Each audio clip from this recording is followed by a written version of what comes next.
Hey, it's the Chief bonding with board games and RPGs. This is Season 2, Twilight 2000, the Orphans chapter. I think that's what I'm going to call it. This is episode number 3. So Casimir had met with Zajac, the Niznosian lawyer who's running basically a kind of like military tribunal court for Bartek and his marauders, and they're being hung. So there's like a schoolyard prison or school that's being used as a prison. However, Casimir met with Zajac, dealing with Old Man Kaz. Again, see the prior 2 episodes. And they agreed, or Zajac agreed to a meeting, not quite a parley, but just a meeting between the powers that be from the base, so McGiffin and Krieg, and him. And he said, hey, if they're bringing 3 Humvees with 50s and themselves, I'll bring 3 technicals and we'll meet in the middle of this bridge. So they're just far enough away from the base that the base can't put fire on Zajac, if that was the plan. He's careful. But being in the middle of this bridge, they're also far enough away from any friendly forces, ideally, of Zajac's that could do the reverse. Trust but verify.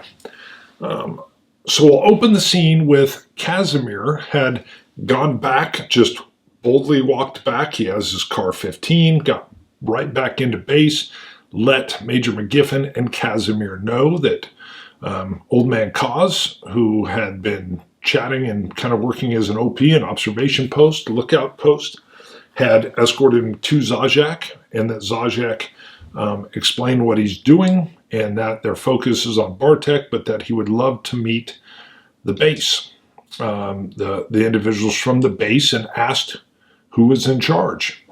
Casimir said he explained that McGiffin and Krieg were, and that he wanted to set up a meeting. Now, they were already wanting to go meet, so I don't think this is like a reverse where they're going to say no. But is there anything weird with this? And I don't know what it would be. It would probably be Krieg if it was. But Krieg has the deal where he's going to go along. Rule 38 is still law 38 from 48 Laws of Power still in play. But again, I think no way, but 15 or less, something weird is happening. Ooh, 24, so that's a no. It was a little closer than I thought. But nothing weird is going to happen. Sanchez is still hurt. He has some broken ribs. He has his broken arm. He's not fit to go. I think Krieg doesn't even want to bring his troops out. He trusts McGiffin's, and his contractors are great. He still has some. As marauders, definitely not. I think he's a little concerned about the reaction of the marauders. So it's all going to be McGiffin's troops. Krieg loads in. Part of Law 38 for him was just go along anyway and not kind of bring up his own ideas, and he adheres to that. So as I will do a random event from the encounter cards. I've put the urban ops cards into here since we're inside the city of Nizhno. So what I'm picturing is we're going to have both groups at noon. It's 24 hours since Casimir met with Zajac, and they're just going to roll out and have a simple parley. Kind of, hey, what can we do? What do you need? Casimir's trying to be as open as possible. I think he catches a little bit of Krieg's, like an eyebrow raise when he mentions that he said, hey, he did ask if we needed anything, and I said we needed more farmers. And I think Krieg's a little bit like, I think he even throws out, hey, I told you I'll handle high strategy. Again, this isn't high strategy, but this is just them. And I think Casimir's like, well, I figured if anybody could put us in contact with more farmers without getting them killed, it would be Zajac. And I think Major McGiffin's like, duly noted, and we definitely could use some more farmers since they were all wiped out season 1. For more details on that, go see season 1. The views are up on season 1. All right. While en route, is there any, so it's not like it's super far, but what kind of random? I think there's something going on. Doesn't mean, we'll see. What is it? What is it? A Jack of Hearts. Okay. So this says the carnage. There's a Russian or a Soviet UAZ 469 Jeep, and that it is hit by a roadside bomb and it's burning, but that there are some soldiers lying in the road. So I'm going to modify this a bit. I think this has got to be something that interrupts the parlay. That would make sense to me. So I think they're out on the bridge. I think the parlay is going on 50-50. I'm not saying it's breaking down, but how good is it going? I think a lower number is going to be like it's going really well. Higher numbers not going as well as they would like. 66, wow. So 66 is just a little above. I think it's a little bit tense. Now again, you have the Humvees. The 50s are off. I think the back Humvees literally got that machine gun cover in their 6. The front Humvees are both split off to the side. Of course, they can pivot if need be. The technicals are just doing what Toyota technicals do. Russian guns on them and some troops hanging out. They've met a little bit like so, where there's a no man's land in between, and they walk out and they're chatting. And it's, again, a little bit stiff. So what would that be? I think Krieg, again, is just kind of, I think first of all, he looks like he's put on, whatever. Maybe he's wearing like his Swedish camouflage. I would imagine he has unique camouflages that are different from the US, so he stands out, and that he thinks are cooler looking. I don't know what the Swedish camo looks like. I will look. I will see if I can find good camo that somehow looks like Gucci camouflage, and I'll put it up on the screen. Whatever that is, that's what Krieg is wearing. A little bit pretentious. Yeah. But, again, I'm going with just standard woodland camo. These are not digitals or any of that. This is woodland camo. McGiffen is there, and I think Krieg is standing off to the side. And I think McGiffen's still a little bit upset with the attack that happened anyway. And he's complaining about the number of troops he's lost. And I think Zajac is like, yeah, you should see the number of Niznosians we've lost. I think we have a common enemy. And he's like, okay. So that's not bad, but it's on edge. Now, in the midst of this, here comes this Russian Jeep. And I think it's going to come from the other side, the Niznosian side of the bridge. And it's clearly barreling in fast. Why? Who knows? Random event. But while they're there, you start to pick up some small arms fire, and everybody's drawn towards this Jeep that's on the Niznosian side of this river, or whatever this bridge is. And it's on the road, and it's taking rounds. And it looks like it's hauling, moving.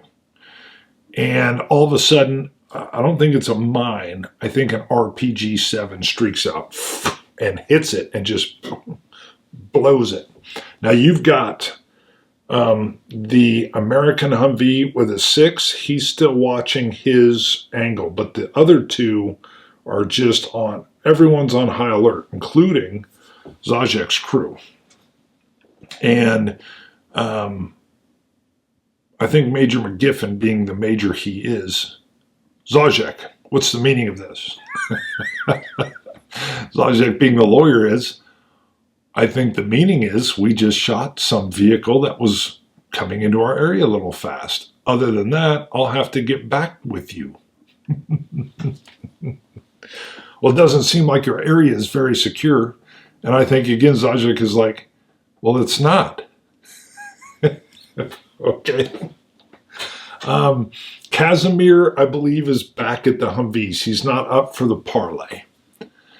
Zajac speaks English. I do think Old Man Kaz is up there.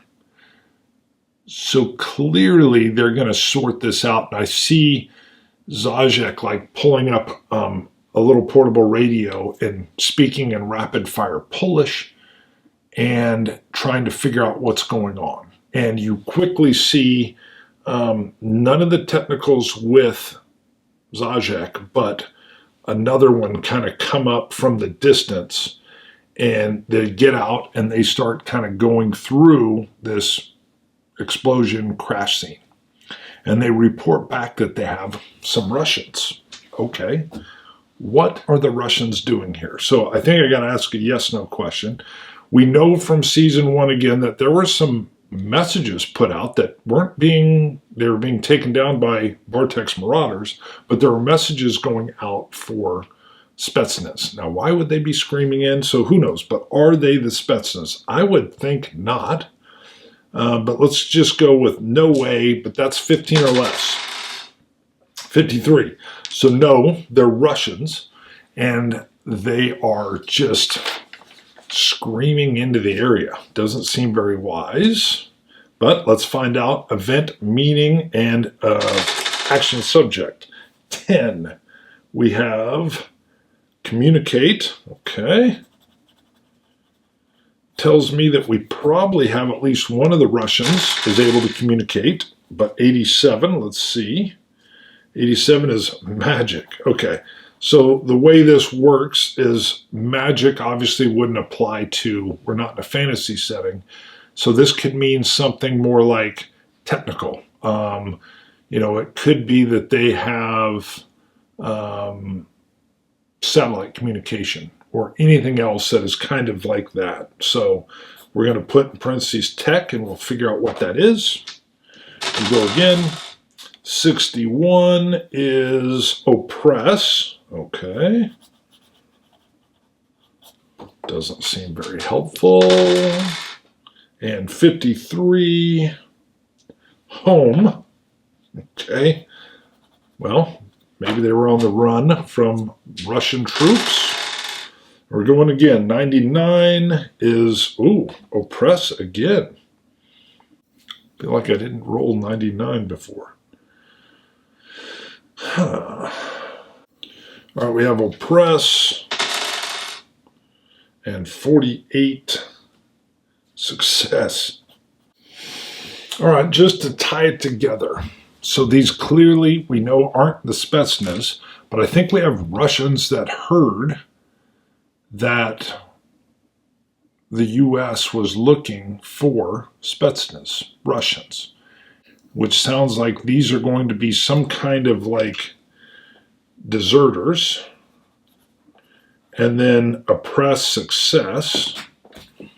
I don't know, but again, I feel like that kind of ties into deserters again. These are Russian deserters that heard U.S. troops were looking for Spetsnaz. But these are more like a technical communication group. Okay. I think what they have is they have we'll have to see if it's still working, the technical ability to communicate via some radios they have. Okay, I like that.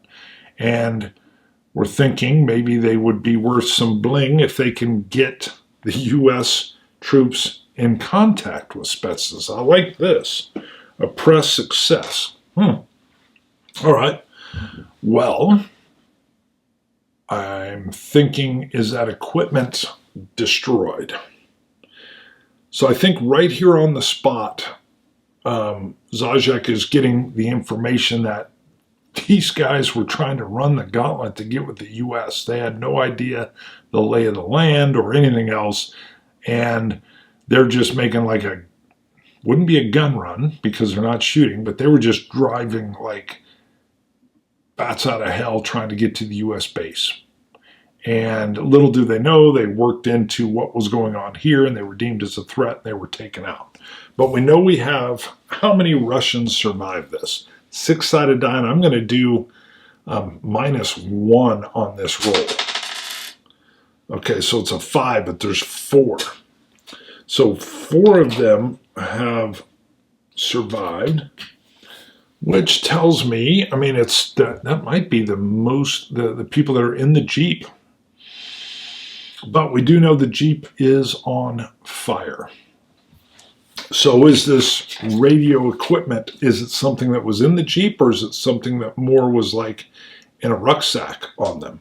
50-50. Is it in a rucksack that they still have and that has survived? 25. Okay. So the Niznosians are bringing back to Zajac that, hey, these dudes, these Russians have heard that the Americans were looking for Spetsnaz. True. Via the signs. Niznosians know about it. And they say they can get a hold of the Spetsnaz. I think Zajac, right off the bat, isn't a fan of Spetsnaz. They're brutal. So he says, yeah, I am curious. Why in the world were you putting signs up all over town, season 1, looking for Spetsnaz?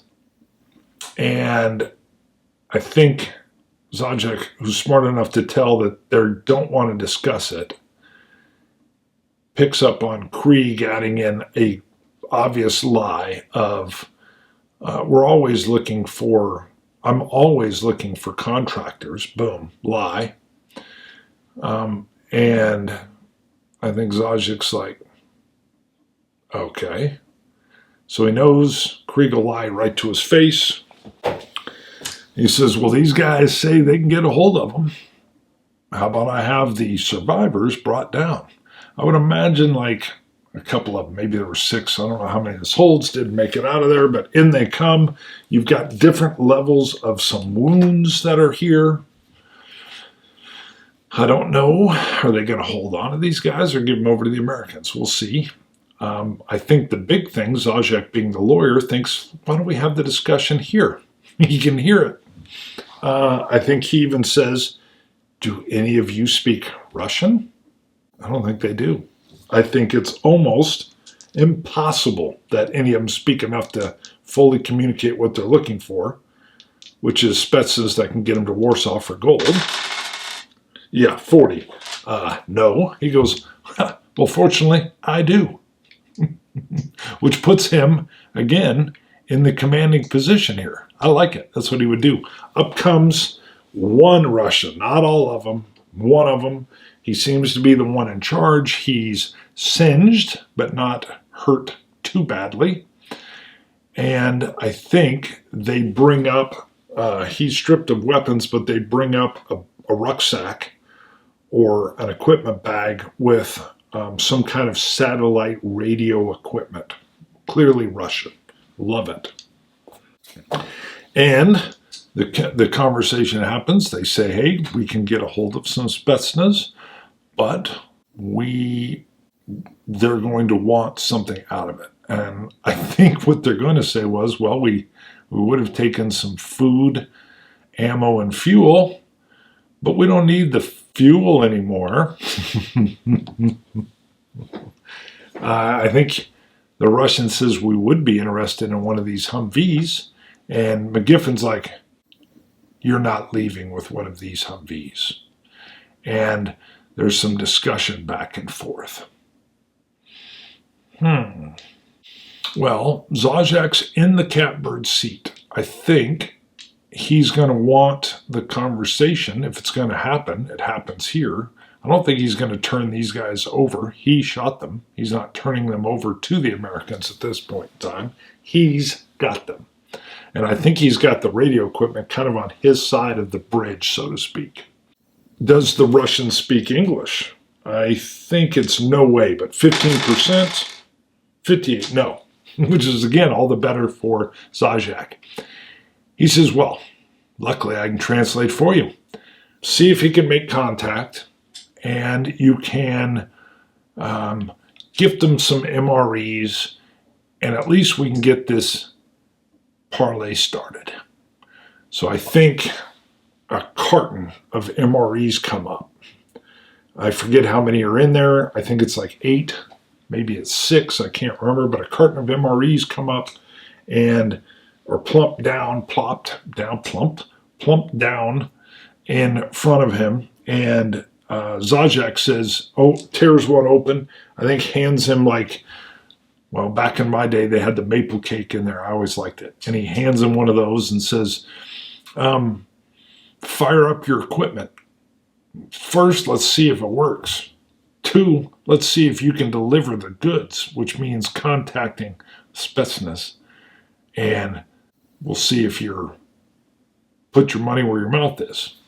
I think he eats and has his cake or a little water. Can he get the radio equipment up and running where he's at? 50-50. Yes is 50 or less. 12. So it's not a hard yes, but it's yes, he gets it up and working. And he starts putting out call signs, which who knows if they're Spetsnaz or not. Does he get an answer? I think with him getting it working, would he be able to just come up on the air and immediately get it working? I somehow think that's unlikely. I think he could get the word out, and maybe there would be someone Spetsnaz listening, but 35 or less? 36. Huh. Well, that's a no. But I think he gets some other Russian radio chatter on there, and he comes back and explains to Zajac. The way it usually works is I'll come up every hour on the hour with the same request, and word will get out, and generally you can get a Spetsnaz on my comm unit. Well, Zajac says, well, I got a place for you. Food, water, shelter. It's at a school just down the road. Now, everybody here but the Russians know the school's a prison. Zajac doesn't like the Russians very much. So he's going to hold them in a secure location, which also means the Americans can't get to them. He says, so I'll give you food, shelter, even some medical attention for your people. You can make sure you can power up your batteries on this satellite radio, and we'll see if you can make contact. It's not a question, it's a demand. Fortune favors the bold, so the Polish saying goes.